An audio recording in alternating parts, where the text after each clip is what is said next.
വൈജയന്തി ആ രാത്രി എങ്ങനെയോ തള്ളി നീക്കി. പിറ്റേ ദിവസം രാവിലെ തന്നെ വൈജയന്തി അലീന എന്ന സത്യത്തെക്കുറിച്ച് വീണ്ടും ചിന്തിക്കാൻ തുടങ്ങി. വൈജയന്തിക്ക് ആരോടാണ് ചോദിക്കേണ്ടത്, എങ്ങനെയാണ് താനത് കണ്ടെത്തേണ്ടതെന്ന ഒരു വ്യക്തതയും ഉണ്ടായിരുന്നില്ല.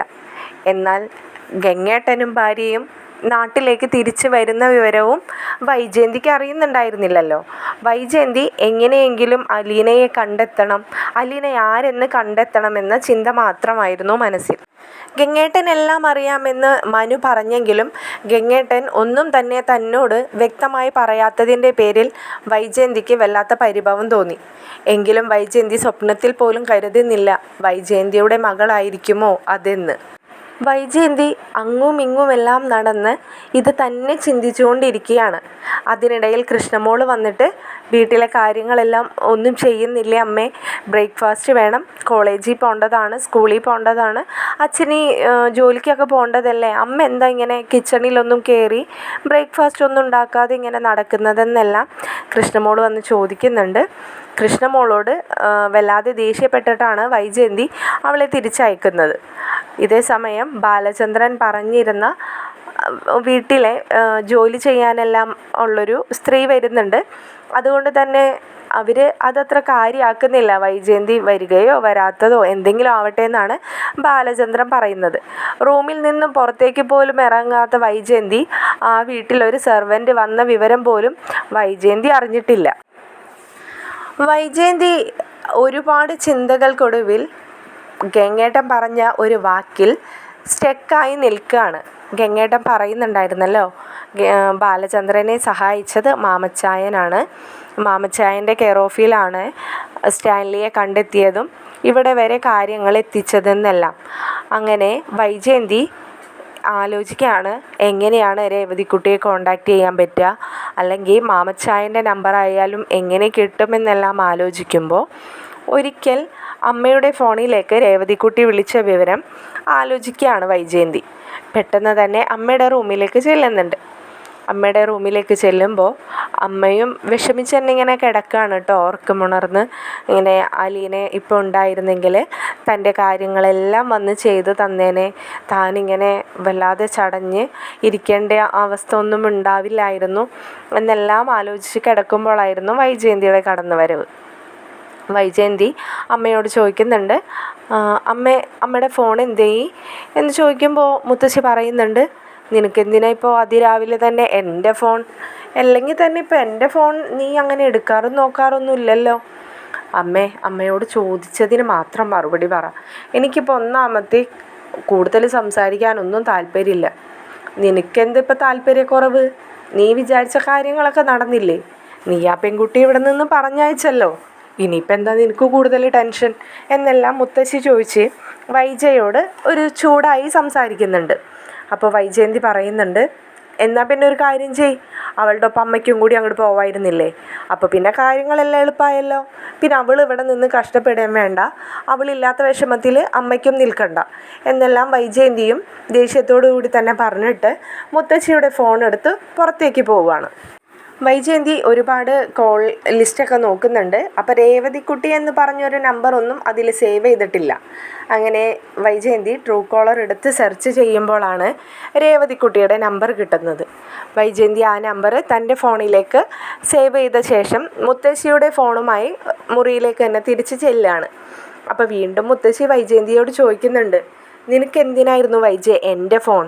നീ എന്തിനാ എൻ്റെ ഫോണും കൊണ്ട് നടക്കുന്നത്? എൻ്റെ പൊന്നമ്മയെ ഒന്നെടുത്ത് നോക്കിയെന്നല്ലേ ഉള്ളൂ, ഇതാ കിടക്കുന്നു അമ്മയുടെ ഫോൺ എന്ന് പറഞ്ഞ വൈജയന്തി മുത്തശ്ശിയുടെ റൂമിൽ നിന്ന് തിരിച്ചിങ്ങോട്ട് നടക്കുമ്പോഴായിരുന്നു പുതിയ വീട്ടിലെ സെർവൻറ്റിനെ കാണുന്നത്. അപ്പോൾ വൈജയന്തി ചോദിക്കുന്നുണ്ട്, അല്ല നിങ്ങളാരാ? ഞാൻ സുമതി, ഇവിടെ പുതിയതായി ജോലിക്ക് വന്നതാ. മാഡം ഈ വീട്ടിലെയാണോ? ഞാൻ വന്നിട്ട് ഒരു 2-3 മണിക്കൂറായി, മാഡത്തിനെ കണ്ടതേ ഇല്ല. ഓ, ഞാൻ മുറിയിലുണ്ടായിരുന്നു. ആ റൂമിലൊന്ന് വന്ന് തട്ടിയിരുന്നെങ്കിൽ ഞാൻ പുറത്തിറങ്ങുമായിരുന്നല്ലോ. എന്നോടാരും ഒന്നും പറഞ്ഞില്ല മാഡം. ഞാൻ വന്നപ്പോൾ സാർ എന്നോട് കയറി ബ്രേക്ക്ഫാസ്റ്റ് ഉണ്ടാക്കാൻ പറഞ്ഞു, ഞാനത് ചെയ്തു, അത്ര തന്നെ. ഓ ആയിക്കോട്ടെ എന്ന് പറഞ്ഞ് വൈജയന്തി റൂമിലേക്ക് പോയി. അപ്പോൾ ആ സുമതി എന്ന് പറയുന്ന സ്ത്രീ ഇങ്ങനെ നിന്ന് ആലോചിക്കുകയാണ് കേട്ടോ. ഓ, കൊച്ചമ്മാളിത്തിരി കലിപ്പത്തിയാണല്ല, സൂക്ഷിച്ചും കണ്ടൊക്കെ നിൽക്കണം. ആ, നോക്കാം എന്ന് പറഞ്ഞ് അവരും കിച്ചണിൽ പോവുകയാണ്. വൈജയന്തിക്ക് വല്ലാത്തൊരു ടെൻഷൻ തോന്നുന്നുണ്ട് രേവതിക്കുട്ടിയെ വിളിക്കാനായിട്ട്. രേവതിക്കുട്ടി എപ്പോൾ വന്നാലോ അല്ലെങ്കിൽ ഫോണിലോ സംസാരിക്കാൻ നിന്നാലോ വൈജയന്തി 2-3 വട്ടം ചൂടായിട്ട് മാത്രമേ സംസാരിച്ചിട്ടുള്ളൂ. അതുകൊണ്ട് തന്നെ ഇനി എന്തായിരിക്കും അവളുടെ റെസ്പോൺസ് എന്നൊക്കെ ആലോചിച്ച് വൈജയന്തിക്കൊരു ടെൻഷനുണ്ട്. പിന്നെ അത് മാത്രമല്ല, അവൾ അലീനയെ പോലെ അത്ര സോഫ്റ്റൊന്നുമല്ല, ഇത്തിരി കാന്താരി തന്നെയാണ് എന്നെല്ലാം വൈജയന്തി ആലോചിക്കുകയാണ്. എങ്കിലും ആവശ്യകതയും തൻ്റേതായതുകൊണ്ട് തന്നെ വൈജയന്തി രേവതിക്കുട്ടിയെ വിളിക്കുകയാണ്. റിങ് ചെന്ന് കുറച്ച് സമയത്തിനകം രേവതിക്കുട്ടി കോൾ എടുക്കുന്നുണ്ട്. അപ്പോൾ രേവതിക്കുട്ടിയുടെ ഫോണിലേക്ക് വൈജയന്തിയുടെ പേര് കൂടി വരുന്നത് കണ്ട് തന്നെ വൈജയന്തി ആണല്ലോ എന്നൊരു ടെൻഷനും രേവതിക്കുട്ടിക്ക് തോന്നുന്നുണ്ട്. അപ്പോൾ രേവതിക്കുട്ടി ഫോണായിട്ട് ഗ്രേസമ്മയുടെ അടുത്തേക്ക് ഓടുകയാണ് കേട്ടോ. ആൻറ്റി, ദേ എൻ്റെ ഫോണിലേക്ക് ആരാ വിളിക്കുന്നതെന്നൊന്ന് നോക്കിയേ. ആ വൈജയന്തിമാലയാണ്. ദൈവമേ, ഞാനിത് എടുക്കണോ എൻ്റെ കർത്താവേ എന്നെല്ലാം രേവതിക്കുട്ടി ചോദിക്കുമ്പോൾ ഗ്രേസമ്മ പറയുന്നുണ്ട്, എടി നിൻ്റെ പാട് കണ്ടാൽ തോന്നുമല്ലോ എന്തോ ഭൂതത്താനും പ്രേതത്താനുമാണ് വിളിക്കുന്നതെന്ന്. നീ ഫോൺ എടുക്ക്, കാര്യം എന്താണെന്ന് അറിയാലോ. എന്നെന്തിനാ ഇപ്പോൾ അവർ വിളിക്കുന്നത്? ചേച്ചി അവിടെ ഇല്ലല്ലോ. ചേച്ചിയുടെ അച്ഛൻ്റെ വീട്ടിലല്ലേ. പിന്നെ ഇവർക്ക് എന്താ ആവശ്യം എന്നെ വിളിക്കണ്ടേ? മോളെ നീ ഫോൺ എടുക്ക് എന്ന് പറയുമ്പോഴേക്കും കോള് കട്ടാവാണ്. അപ്പോൾ വൈജയന്തി വിചാരിക്കുന്നത് വൈജയന്തിയുടെ നമ്പറാണെന്ന് മനസ്സിലാക്കി കോൾ എടുക്കാതെ ഇരിക്കുകയായിരിക്കും. എങ്കിലും ഒരു വട്ടം കൂടി വിളിച്ചു നോക്കാം എന്ന് കരുതി വൈജയന്തി വീണ്ടും വിളിക്കുന്നുണ്ട്. അപ്പോൾ ഗ്രേസമ്മ പറയുന്നുണ്ട്, എടി നീ എന്തായാലും ഫോൺ എടുക്കുക, അവരെന്താ പറയുന്നതെന്ന് നമുക്കറിയാം, എന്നിട്ട് നമുക്ക് താല്പര്യമുണ്ടെങ്കിൽ റെസ്പോണ്ട് ചെയ്താൽ മതി എന്ന് പറയുമ്പോൾ രേവതിക്കുട്ടി കോൾ എടുക്കുന്നുണ്ട്. രേവതിക്കുട്ടി ചോദിക്കുന്നുണ്ട്, ആരാ, എന്ത് വേണം? രേവതിക്കുട്ടിയുടെ സംസാരം കേൾക്കുമ്പോൾ തന്നെ വൈജയന്തിക്ക് മനസ്സിലാവുന്നുണ്ട് ഇത് രേവതിക്കുട്ടി നാടകം കളിക്കുകയാണെന്നും തന്നോട് സംസാരിക്കാതിരിക്കാൻ വേണ്ടിയിട്ട് മനസ്സിലാവാത്ത പോലെ പെരുമാറുന്നതാണെന്നെല്ലാം. എങ്കിലും വൈജയന്തി പറയുന്നുണ്ട്, ഞാൻ വൈജയന്തിയാണ്, നെടുമ്പുരയ്ക്കൽ വീട്ടിലെ ബാലചന്ദ്രൻ്റെ ഭാര്യ. ഓ ഓ ഓ മനസ്സിലായി. എന്താ മേഡം, നമ്പറെങ്ങാനും മാറി വന്നതാണോ എന്ന് ചോദിക്കുമ്പോൾ രേവതിയോട് അവർ ഒരിത്തിരി നീരസത്തോടുകൂടി പറയുകയാണ്, നമ്പർ മാറി വരാൻ മാത്രം ബോധമില്ലാണ്ടൊന്നും ഇരിക്കല്ല ഞാൻ അറിഞ്ഞുകൊണ്ട് തന്നെ നിന്നെ വിളിച്ചതാ. ആണോ, ശരി, അന്ന് എന്താണെന്ന് വെച്ചാൽ പറഞ്ഞോളൂ. എനിക്ക് അവിടുത്തെ മാമച്ചായൻ്റെ അദ്ദേഹത്തിൻ്റെ നമ്പർ എനിക്കൊന്ന് വേണമായിരുന്നു. അതൊന്ന് കിട്ടാൻ വേണ്ടിയിട്ടാണ് ഞാനിപ്പോൾ ഈ ഫോണിലേക്ക് വിളിച്ചത്. മാമച്ചായൻ്റെ നമ്പറൊന്നും വേണമെന്നില്ലല്ലോ, ഞാനിപ്പോൾ തന്നെ ഫോൺ കൊടുക്കാം. ഏയ് അത് വേണ്ട, ഞാൻ അദ്ദേഹത്തെ നേരിട്ട് വിളിച്ചോളാം. എന്തായിരുന്നു കാര്യം? അത് ഞാൻ അദ്ദേഹത്തോട് നേരിട്ട് പറഞ്ഞോളാം, എനിക്ക് ആ നമ്പർ ഒന്ന് പറഞ്ഞു തന്നാൽ മതി. അപ്പോൾ രേവതിക്കുട്ടി കോള് ലൗഡിലാണ് ഇട്ടിരിക്കുന്നത്. അപ്പോൾ അവിടെ നിന്നിട്ട് ഗ്രേസമ്മ ഇങ്ങനെ കൈകൊണ്ട് ആംഗ്യം കാണിക്കുന്നുണ്ട്, പറഞ്ഞു കൊടുത്തേക്ക്, എന്താണെന്ന് നമുക്ക് പിന്നീട് അറിയാൻ പറ്റുമല്ലോ എന്ന് പറയുകയാണ്. അപ്പോൾ രേവതിക്കുട്ടി പറയുന്നുണ്ട്, ഓ നമ്പർ ഞാനിപ്പോൾ പറഞ്ഞു തരാം, എന്തായാലും നിങ്ങൾ സേവ് ചെയ്തോളൂ എന്ന് പറഞ്ഞ് രേവതിക്കുട്ടി മാമച്ചായൻ്റെ നമ്പർ പറഞ്ഞു കൊടുക്കുന്നുണ്ട്. ഇത് കിട്ടിയ പാടെ രേവതിക്കുട്ടിയോട് ഒരു താങ്ക്സ് പോലും പറയാതെ കോൾ കട്ട് ചെയ്യാണ്. അപ്പോൾ രേവതിക്കുട്ടി ആൻറ്റിയോട് പറയുന്നുണ്ട്, ഇതെന്ത് സാധനം എൻ്റെ ആൻറ്റി, അവരാവശ്യം കഴിഞ്ഞപ്പോഴത്തേനും അവർ ആ കോളും കട്ട് ചെയ്ത് പോയ പോക്ക് കണ്ട. അതല്ല മോളെ, അവർക്ക് എന്തിനാ മാമച്ചായൻ്റെ നമ്പർ? എന്തിപ്പോൾ ഇതിനിടയിൽ സംഭവിച്ചത്? മാമച്ചായൻ്റെ നമ്പർ കിട്ടാൻ മാത്രം അതിരാവിലെ തന്നെ ഒരു കോള്. അതിപ്പോൾ ചിലപ്പോൾ ചേച്ചിയെ കൊണ്ടുപോകാൻ വന്നത് അവരാണല്ലോ, അപ്പം അവരെ ഇവിടെ എത്തിച്ചത് മാമച്ചായനാണ് എന്നൊക്കെ അറിഞ്ഞിട്ടുണ്ടാവും. അതിപ്പോൾ എങ്ങനെ അറിയാനാ? അത് പിന്നെ ചേച്ചി ഇവിടെയാണ് കുറച്ച് ദിവസം ഉണ്ടായതെന്നൊക്കെ അവർക്കറിയാൻ പറ്റുമല്ലോ. അപ്പോൾ അവിടെ നിന്നാണ് ചേച്ചി ഇവിടേക്ക് കൂട്ടിക്കൊണ്ട് വന്നത്. അപ്പോൾ അച്ഛൻ ചേച്ചിയെ വിളിക്കാൻ പോയപ്പോൾ ഇവിടെ ഉള്ളവരോടെല്ലാം പറഞ്ഞിട്ടുണ്ടാവും എന്നൊക്കെ അവർ ഊഹിച്ചു എടുത്തിട്ടുണ്ടാവും. അവർ പിന്നെ അങ്ങനത്തെ ഒരു സാധനമല്ലേ. എന്തെങ്കിലും ആവട്ടെ, മാമച്ചായനെ വിളിക്കുകയാണെങ്കിൽ നമുക്ക് കാര്യങ്ങളൊക്കെ അറിയാലോ എന്ന് പറഞ്ഞുകൊണ്ടിരിക്കലേ തന്നെ മാമച്ചായൻ്റെ ഫോൺ ടേബിളിലിരുന്ന് ബെല്ലടിക്കുന്നുണ്ട്. അപ്പോഴേക്കും രേവതിക്കുട്ടി ഫോൺ എടുത്ത് ഓടിപ്പോയി മാമച്ചായന് കൊടുക്കുന്നുണ്ട് കേട്ടോ. മാമച്ചായന് കൊടുത്തിട്ട് മാമച്ചായനോട് പറയുന്നുണ്ട്, മാമച്ചായനങ്ങളെ ഇത് വൈജയന്തിമാലയാണ്, അങ്കിളുടെ നമ്പർ ചോദിച്ച് എന്നെയാണ് വിളിച്ചിട്ടുണ്ടായിരുന്നത്, പെട്ടെന്ന് കോൾ എടുത്തോ, ഇപ്പം കട്ടാവുമെന്ന് പറഞ്ഞ് രേവതിക്കുട്ടി നിർബന്ധിച്ചിട്ട് മാമച്ചായൻ കോൾ എടുക്കുന്നുണ്ട്. മാമച്ചായനോട് കുറച്ചും കൂടി നല്ല രീതിയിലൊക്കെ സംസാരിക്കുന്നുണ്ട്. കാരണം ആളുടെ ഉദ്ദേശങ്ങളൊക്കെ നടക്കണമല്ലോ. അത് ഉദ്ദേശിച്ചിട്ട് തന്നെ മാമച്ചായനെ സാറെന്നൊക്കെ വിളിച്ച് ഒരു ഗുഡ് മോർണിംഗ് ഒക്കെ വിഷ് ചെയ്തിട്ടാണ് സംസാരിച്ച് തുടങ്ങുന്നത്. സാർ, ഞാൻ നെടുമ്പുരയ്ക്കൽ ബാലചന്ദ്രൻ്റെ ഭാര്യ വൈജയന്തിയാണ്. എനിക്ക് സാറിനോടൊന്ന് അത്യാവശ്യമായിട്ട് സംസാരിക്കണമായിരുന്നു. സാറിപ്പോൾ ഫ്രീ ആണോ എന്ന് ചോദിക്കുമ്പോൾ മാമച്ചായൻ ആളെയൊക്കെ മനസ്സിലായി. എന്തായിരുന്നു കാര്യം? സാറ് ഫ്രീ ആണെങ്കിൽ ഞാനിപ്പോൾ തന്നെ കാര്യം പറയായിരുന്നു. ഞാൻ ഫ്രീ ആണ്, എനിക്കിവിടെ വേറെ ജോലിയൊന്നുമില്ലല്ലോ. ഞാൻ പഴയ എക്സ് മിലിറ്ററി അല്ലേ, എനിക്ക് പിന്നെ ഇനിയിപ്പോൾ എന്ത് ജോലി? ഈ മുറ്റത്ത് കിടക്കുന്ന ചെടികളെയൊക്കെ നോക്കി കുറച്ച് വെള്ളമൊക്കെ ഒഴിച്ചു കൊടുത്ത് അങ്ങനെ സമയം കഴിച്ചു കൂട്ടുന്നു. എന്തായിരുന്നു വിളിച്ച കാര്യം? പറഞ്ഞോളൂ. സാറെങ്കിലും എന്നോടൊരല്പം കരുണ കാണിക്കണം. ഞാൻ ഇന്നലെ മുതൽ ഉറങ്ങിയിട്ടില്ല, ഒരു തുള്ളി വെള്ളം പോലും കുടിച്ചിട്ടില്ല. ഇന്നലെ എന്ത് സംഭവിച്ചു ഇത്രമാത്രം ബുദ്ധിമുട്ടുണ്ടാവാൻ? സാർ, ഇന്നലെ ഇവിടെ വന്ന് അലീനയെ കൊണ്ടുപോയില്ലേ, സ്റ്റാൻലി എന്ന് പറയുന്ന ആൾ. അയാൾ എങ്ങനെയാണ് ഇവിടെ എത്തിപ്പെട്ടതെന്ന് സാറിനറിയാമെന്നാണ് ഞാൻ അറിഞ്ഞത്. സാറിനൊന്ന് പറഞ്ഞു തരാൻ പറ്റുമോ അത്? അതിനായിരുന്നോ നിങ്ങൾ ഇന്നലെ വെള്ളം കുടിക്കാതെ കിടന്നുറങ്ങാതെയൊക്കെ ഇരുന്നത്? നിങ്ങൾ മെഡിസിനൊക്കെ ഇപ്പോഴും കണ്ടിന്യൂ ചെയ്യുന്ന ഒരാളല്ലേ. നിങ്ങൾ തന്നെ ഇങ്ങനെയൊക്കെ കാണിച്ച് ബുദ്ധിമുട്ടുണ്ടാക്കാമോ? ഇന്നലെ തന്നെ വിളിച്ചിരുന്നെങ്കിൽ ഞാനതെല്ലാം പറഞ്ഞു തരുമായിരുന്നല്ലോ. വൈജയന്തിക്ക് ഇതെല്ലാം കേൾക്കുമ്പോൾ സന്തോഷം തോന്നുകയാണ്. അപ്പോൾ വൈജയന്തിയോട് മാമച്ചായൻ കഥകളൊക്കെ പറഞ്ഞു തുടങ്ങുകയാണ്. ഞാൻ എൻ്റെ ഒരു കൂട്ടുകാരൻ വഴിയാണ് ഈ സ്റ്റാൻലിയുടെ വിവരങ്ങളൊക്കെ അറിഞ്ഞെടുത്തത്. ബാലചന്ദ്രൻ എനിക്ക് കുറച്ച് ഡീറ്റെയിൽ ഒക്കെ തന്നിട്ടുണ്ടായിരുന്നു. അതിൻ്റെ അടിസ്ഥാനത്തിൽ മാത്രമാണ് ഈ അന്വേഷണം സ്റ്റാർട്ട് ചെയ്തതും അവസാനം സ്റ്റാൻലിയിലേക്ക് ഞങ്ങൾ എത്തിപ്പെട്ടതും.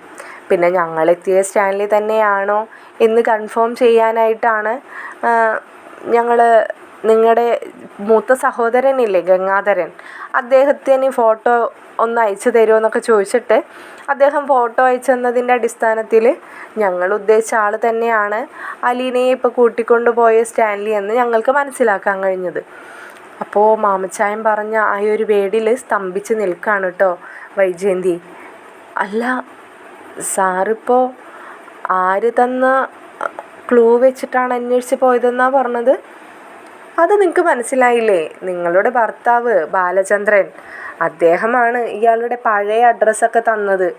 അതിൻ്റെ അടിസ്ഥാനത്തിലാണല്ലോ അന്വേഷിച്ച് പോയത്. വൈജയന്തി നിന്ന നിൽപ്പിൽ അറിയാതെ സോഫയിലേക്ക് ഇരുന്നു പോയിട്ടോ. വൈജയന്തിക്ക് കാലുകളെല്ലാം തളരുന്നത് പോലെ തോന്നി. വൈജയന്തി വീണ്ടും ഒന്നും കൂടി താൻ കേട്ടതിൽ എന്തെങ്കിലും തെറ്റ് സംഭവിച്ചതാണോ എന്നറിയാനായി മാമച്ചായനോട് വീണ്ടും ചോദിച്ചു. ബാലചന്ദ്രൻ എന്ന് തന്നെയല്ലേ സാറ് പറഞ്ഞത്? അതെ മാഡം, വൈജയന്തി മാഡം, അതെ, ബാലചന്ദ്രൻ തന്നെയാണ് എനിക്ക് സ്റ്റാൻലിയെ കുറിച്ചുള്ള ഡീറ്റെയിൽസ് ഒക്കെ തന്നത്. അതിൻ്റെ അടിസ്ഥാനത്തിൽ ഞാനിപ്പോൾ പുതിയ അഡ്രസ്സ് കണ്ടെത്തിയെന്ന് മാത്രം. പിന്നെ ഞങ്ങൾ രണ്ടാളും പറയുന്നത് ഒരാളാണോ എന്നറിയാനായിട്ട് നിങ്ങളുടെ സഹോദരനും സഹായിച്ചു. ഇതൊക്കെ അവിടെ ബാലചന്ദ്രനും അറിയുന്നതാണ്, നിങ്ങളുടെ മൂത്ത സഹോദരനും അറിയുന്നതാണ്, നിങ്ങളുടെ രണ്ടാമത്തെ സഹോദരൻ്റെ മകനായ മനുശങ്കറിനും അറിയാം. നിങ്ങൾ അവരോട് ആരോടും ചോദിക്കാണ്ട് നിങ്ങൾ നേരെ എന്നെ വിളിച്ചതുകൊണ്ടാണ് ഇപ്പോൾ നിങ്ങൾക്ക് ഇത്ര അതിശയം തോന്നുന്നതെന്ന് മാമച്ചായനങ്ങൾ ഉള്ളതുപോലെ പറയുകയാണ് കേട്ടോ.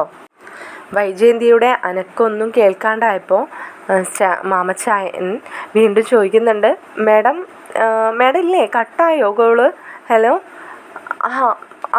സാർ, ഞാനിവിടെ ഉണ്ട്. മാഡത്തിന് ഇനി എന്തെങ്കിലും അറിയാനുണ്ടോ? ഒരു കാര്യം കൂടി ഞാൻ ചോദിച്ചോട്ടെ? ചോദിച്ചോളൂ മാഡം, എനിക്കറിയുന്നതാണെങ്കിൽ ഞാൻ പറഞ്ഞു തരാം. ഈ സ്റ്റാൻലിയുടെ സ്വന്തം മകളാണോ അലീന?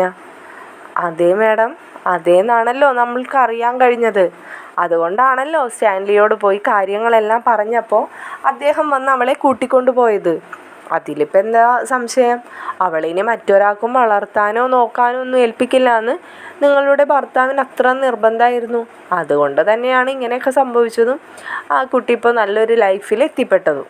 മാമച്ചായൻ അറിഞ്ഞുകൊണ്ട് തന്നെയാണ് കേട്ടോ ഇത്രയൊക്കെ പറഞ്ഞൊപ്പിച്ചത്. കാരണം കുറച്ചെങ്കിലും അവർ മനസ്സിലാക്കട്ടെ എന്ന് മാമച്ചായനും തോന്നി. ബാലചന്ദ്രനോട് വല്ലാത്ത സിമ്പതിയും ബഹുമാനവും ഒക്കെയാണ് മാമച്ചായന്. അപ്പോൾ ഇവർ കുറച്ചെങ്കിലും കാര്യങ്ങൾ അറിഞ്ഞ് ഒന്ന് ടെൻഷൻ അടിക്കട്ടെ എന്ന് കരുതി എല്ലാം പറയുകയാണ് ഉണ്ടായത്. അങ്ങനെ മാമച്ചായനിൽ നിന്നും അത്യാവശ്യം കാര്യങ്ങൾ മനസ്സിലാക്കി വൈജയന്തി ഒന്നും പറയാതെ തന്നെ കോള് കട്ട് ചെയ്യുകയാണ്. മാമച്ചായൻ കുറേ സമയം ഹലോ മാഡം എന്ന് പറഞ്ഞിട്ടും ഒരു റെസ്പോണ്ട് ഇല്ലാതെ ആയപ്പോൾ മാമച്ചായൻ കോള് കട്ട് ചെയ്യുന്നുണ്ട്.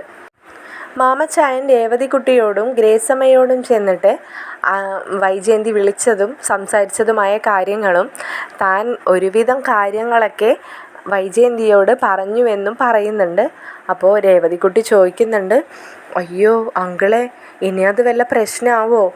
എന്ത് പ്രശ്നമാവാനാ മോളെ, ഇതൊക്കെ അല്ലെങ്കിൽ മുന്നേ പ്രശ്നമായി തീർന്ന കാര്യങ്ങളാണ്. അവനിനി ഇത് എത്ര കാലം മൂടി വെക്കുന്ന വിചാരിച്ചിരിക്കുന്നത്? കുറച്ചെങ്കിലുമൊക്കെ അവരറിയട്ടെ.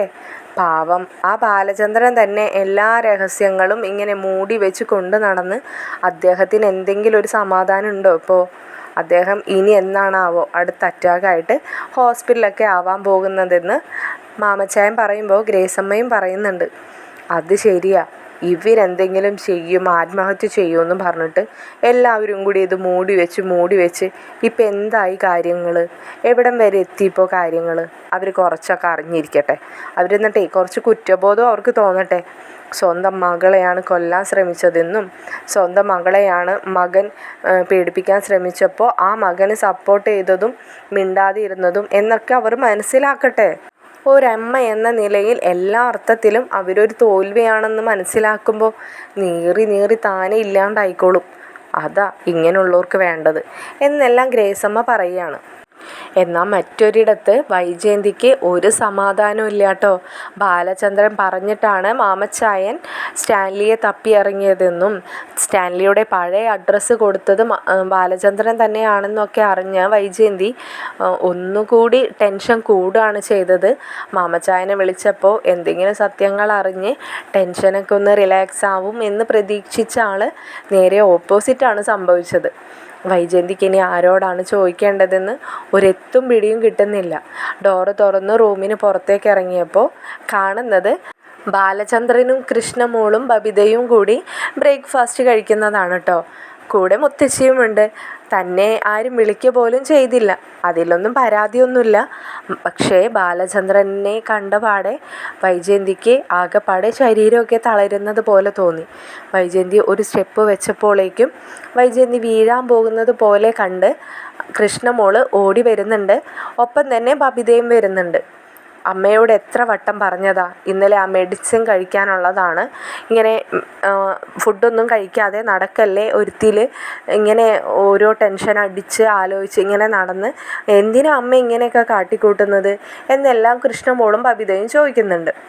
ബാലചന്ദ്രൻ ഒന്ന് തിരിഞ്ഞു പോലും നോക്കാതെ അവിടെ ഇരുന്ന് ഫുഡ് കഴിക്കുകയാണ്. ഇടയ്ക്ക് ബാലചന്ദ്രനെ വൈജയന്തി നോക്കുന്നുണ്ട്. ബാലചന്ദ്രൻ തന്നെ നോക്കുന്നുണ്ടോ എന്നൊക്കെ അറിയാനായിട്ട്. പക്ഷേ ബാലചന്ദ്രനിൽ ഒരു മാറ്റവും കാണുന്നില്ല. മാമച്ചായൻ ഇതേ സമയം ഭക്ഷണം കഴിച്ച് അവിടെ നിന്ന് എഴുന്നേൽക്കാണ്. അപ്പോൾ ബബിതയും കൃഷ്ണമോളും നിർബന്ധിച്ച് കൊണ്ടുവന്ന് അവിടെ ഇരുത്തി ഭക്ഷണമൊക്കെ വിളമ്പി കൊടുക്കുന്നുണ്ട്. വൈജയന്തിക്ക് ഒരു വറ്റ് പോലും കഴിക്കാൻ പറ്റുന്നില്ല കേട്ടോ. അപ്പോൾ പുതിയതായി വന്ന സെർവൻ്റ് ഭക്ഷണമൊക്കെ വിളമ്പി കൊടുക്കുന്നുണ്ട്. അവരെയും മുഖത്തേക്കൊന്നും നോക്കുന്നില്ല. എന്നാൽ മുത്തശ്ശി ഇരുന്ന് ഭക്ഷണം കഴിക്കുന്നുണ്ട്. ആരെയും വൈജയന്തി ശ്രദ്ധിക്കുന്ന പോലുമില്ല. വൈജയന്തിയുടെ മനസ്സ് മുഴുവനും ഇതാണ്, എന്തിനു വേണ്ടിയിട്ടായിരിക്കും ബാലചന്ദ്രൻ ഇങ്ങനെ ഒരാളെ വരുത്തിയതും അലീന എന്ന് പറയുന്നവളെ അയാളുടെ കൂടെ പറഞ്ഞയച്ചതും എന്ന ആ ചോദ്യം മാത്രമാണ്.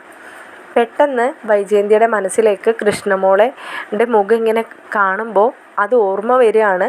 കൃഷ്ണമോൾക്ക് ഇതിൽ എന്തൊക്കെയോ അറിയാം, കൃഷ്ണമോൾക്ക് അറിയാമല്ലോ, അവളോടും ചോദിച്ചില്ലേ എന്ന് മാമച്ചായൻ പറഞ്ഞ വാക്ക് മനസ്സിലേക്ക് ഇങ്ങനെ എടുക്കുകയാണ്. അങ്ങനെ ഭക്ഷണം കഴിച്ച് എണീറ്റ് പോയ ബാലചന്ദ്രന് കോള് വരുന്നുണ്ട്. അത് മാമച്ചായൻ്റെ കോളാണ്. അപ്പോൾ മാമച്ചായൻ വൈജയന്തി വിളിച്ച കാര്യങ്ങളും വൈജയന്തി ഒരുപാട് കാര്യങ്ങൾ തന്നോട് ചോദിച്ചെന്നും വൈജയന്തിയോട് ഇങ്ങനെയെല്ലാം തിരിച്ച് എനിക്കും പ്രതികരിക്കേണ്ടി വന്നു, അല്ലാതെ ഒരു രക്ഷയുമില്ലാണ്ട് എനിക്ക് പറയാതിരിക്കാൻ പറ്റിയില്ല ബാലചന്ദ്ര എന്നൊക്കെ പറയുമ്പോൾ ബാലചന്ദ്രനും പറയുന്നുണ്ട്, അല്ലെങ്കിലും ഇതിനൊരവസാനം വേണമല്ലോ മാമച്ചായ. അത് മാമച്ചായനിലൂടെ തന്നെ തുടക്കം കുറിക്കുന്നതിലും എനിക്ക് അങ്ങനെ വിഷമമൊന്നുമില്ല, എന്തായാലും അങ്ങനെ തന്നെ നടക്കട്ടെ. ബാലചന്ദ്രന് ഇപ്പോഴാണ് വൈജയന്തി തൻ്റെ മുഖത്ത് പോലും നോക്കാതെ അവിടെ തന്നെ നിന്നതും തന്നെ കണ്ടപ്പോൾ വൈജയന്തിക്ക് കുഴഞ്ഞു വീഴാൻ പോയതും എന്നെല്ലാം ബാലചന്ദ്രന് മനസ്സിലാകുകയാണ്. അങ്ങനെ ബാലചന്ദ്രൻ അവിടെ തന്നെ ഇരിക്കുകയാണ്. വൈജയന്തി തന്നെ കാണാൻ വരുമോ, തന്നോട് എന്തെങ്കിലും വന്ന് ചോദിക്കുമോ എന്നറിയാനായിട്ട്. ബാലചന്ദ്രൻ വൈജയന്തിയുടെ മുമ്പിലേക്ക് പോലും പോകുന്നില്ല. എന്നാൽ വൈജ നേരെ തിരിച്ചാണ് ചിന്തിക്കുന്നത്. ബാലചന്ദ്രനോട് താൻ ഇതിനെക്കുറിച്ച് ഒന്നും തന്നെ ചോദിച്ചറിയില്ലെന്ന് വൈജയന്തിയും മനസ്സുകൊണ്ട് വിചാരിച്ചിട്ടുണ്ട്. വൈജയന്തി പതിയെ ചെന്ന് കൃഷ്ണമോളോട് പറയുന്നുണ്ട്, നീ ഒന്ന് എൻ്റെ റൂമിലേക്ക് വായോ, എനിക്കൊന്ന് നിന്നോട് സംസാരിക്കാനുണ്ട് എന്ന് പറയുകയാണ്.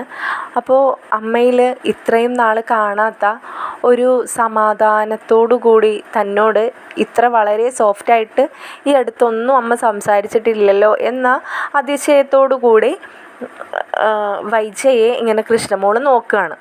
അപ്പോൾ കൃഷ്ണമോൾ അമ്മയോട് പറയുന്നുണ്ട്, ഞാനിപ്പോൾ വരാം അമ്മേ, അമ്മ റൂമിലേക്ക് പോയിക്കോളൂ എന്ന് പറഞ്ഞുകൊണ്ട് വൈജയന്തി റൂമിലേക്ക് പോകുന്നുണ്ട്. പിന്നാലെ തന്നെ കൃഷ്ണമോളും പോകുന്നുണ്ട്. കൃഷ്ണമോൾ റൂമിൽ കയറുമ്പോൾ വൈജയന്തി പറയുന്നുണ്ട്, നീ ആ ഡോറൊന്ന് അടച്ച് കുറ്റിയിട്ടെ എന്ന് പറയുകയാണ്. അപ്പോൾ കൃഷ്ണമോളോട് എൻ്റെ അരികത്ത് വന്നിരിക്കാൻ കൂടി വൈജ പറയുന്നുണ്ട്. കൃഷ്ണമോൾ ചെന്നിരിക്കുമ്പോൾ കൃഷ്ണമോളോട് അവളുടെ മുഖത്ത് ഇങ്ങനെ തടവിക്കൊണ്ടും തലോടിക്കൊണ്ടും ചോദിക്കുകയാണ്, നിനക്ക് അമ്മയോട് ദേഷ്യമാണോ എന്ന് ചോദിക്കുമ്പോൾ കൃഷ്ണമോൾക്കൊരു വിഷമം തോന്നുകയാണ് കേട്ടോ. കാരണം കുറേ നാളുകൾക്ക് ശേഷമാണ് അമ്മ എന്നോട് ഇത്ര വളരെ സമാധാനത്തിലൊക്കെ ഇങ്ങനെ സംസാരിക്കുന്നതെന്നൊക്കെ കൃഷ്ണമോൾ ഇങ്ങനെ ചിന്തിക്കുന്നുണ്ട്.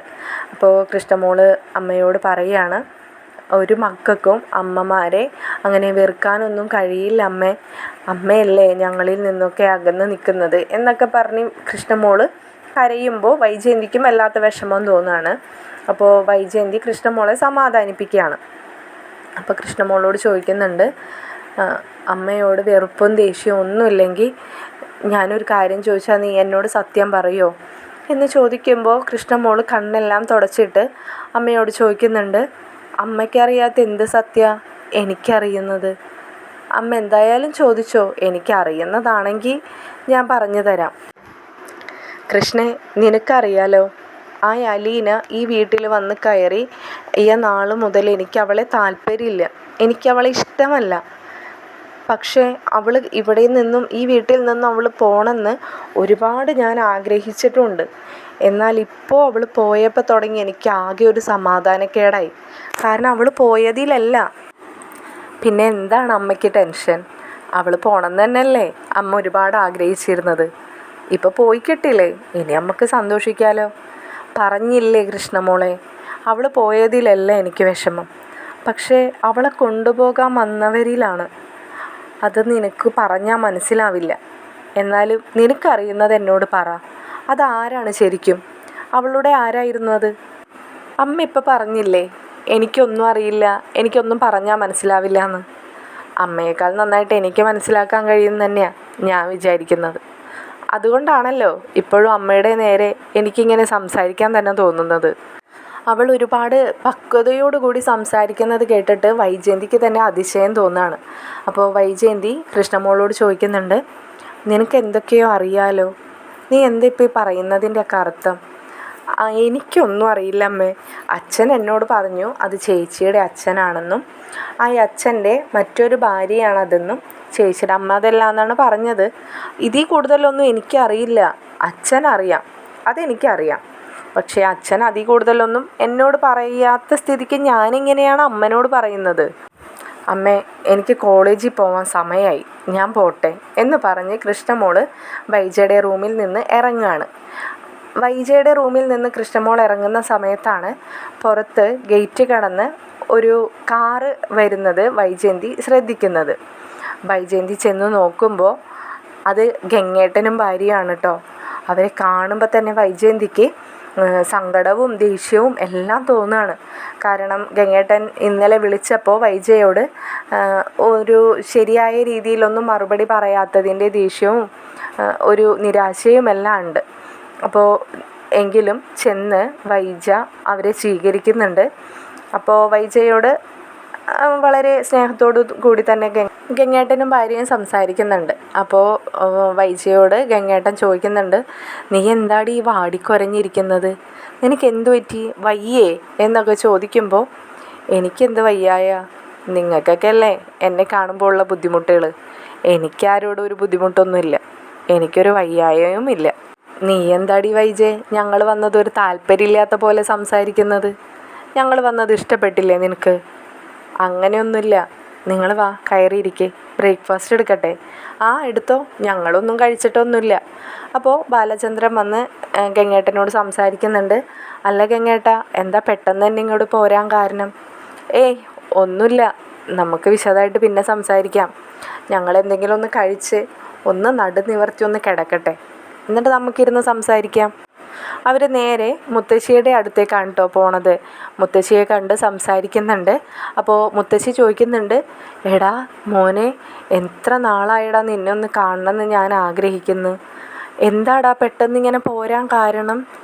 അത് പിന്നെ ഒന്നുമില്ല അമ്മേ, ഒന്ന് ഇവിടെ വരെയും വരണമെന്നും നിങ്ങളെല്ലാവരെയും കാണണമെന്നും തോന്നി. അപ്പോൾ ഒന്ന് ഫ്രീ ആയപ്പോൾ ഞങ്ങൾ രണ്ടാളും കൂടി ഇറങ്ങിയതേ ഉള്ളൂ. നന്നായി മോനെ, അത് അമ്മയ്ക്കൊന്ന് കാണാൻ പറ്റിയല്ലോ. നിങ്ങളെന്തെങ്കിലും കഴിച്ചായിരുന്നോ? ഇല്ലമ്മേ, ദേ വൈജ ഫുഡ് എടുക്കാൻ പോയിട്ടുണ്ട്, ഞങ്ങളെന്തായാലും കഴിച്ചിട്ട് അമ്മയുടെ അടുത്തേക്ക് വരാട്ടോ എന്ന് പറഞ്ഞ് അവർ രണ്ടാളും അമ്മയോട് സംസാരിച്ചിട്ട് ബ്രേക്ക്ഫാസ്റ്റ് കഴിക്കാൻ വന്നിരിക്കുകയാണ്. അപ്പോൾ ബാലചന്ദ്രൻ ഗംഗേട്ടനോട് പറയുന്നുണ്ട്, ഗംഗേട്ടാ നിങ്ങൾ ബ്രേക്ക്ഫാസ്റ്റൊക്കെ കഴിച്ച് ഫ്രഷ് ആയിട്ടൊക്കെ ഒന്ന് ഇരിക്കി, ഞാൻ എന്തായാലും ഒന്ന് ഷോപ്പ് വരെയും പോയിട്ട് പെട്ടെന്ന് തിരിച്ചു വരാം. പെട്ടെന്ന് തന്നെ കൃഷ്ണമോളും ബബിതയും ഇറങ്ങി വരുന്നുണ്ട് കോളേജിലും സ്കൂളിലൊക്കെ പോവാനായിട്ട്. അവരും ഇറങ്ങി വരുമ്പോൾ അങ്കിളിനെ കണ്ട് ഓടി വന്ന് കൃഷ്ണമോൾ കെട്ടിപ്പിടിക്കുന്നൊക്കെ ഉണ്ട്. അവരോടും ഞങ്ങൾ കോളേജിൽ പോയിട്ട് വരുമ്പോൾ അങ്കിളെ ആൻറ്റി ഇവിടെ ഉണ്ടാവില്ലേ എന്നൊക്കെ ചോദിച്ച് യാത്രയൊക്കെ പറഞ്ഞ് അവരും കോളേജിലേക്ക് ഇറങ്ങാണ്.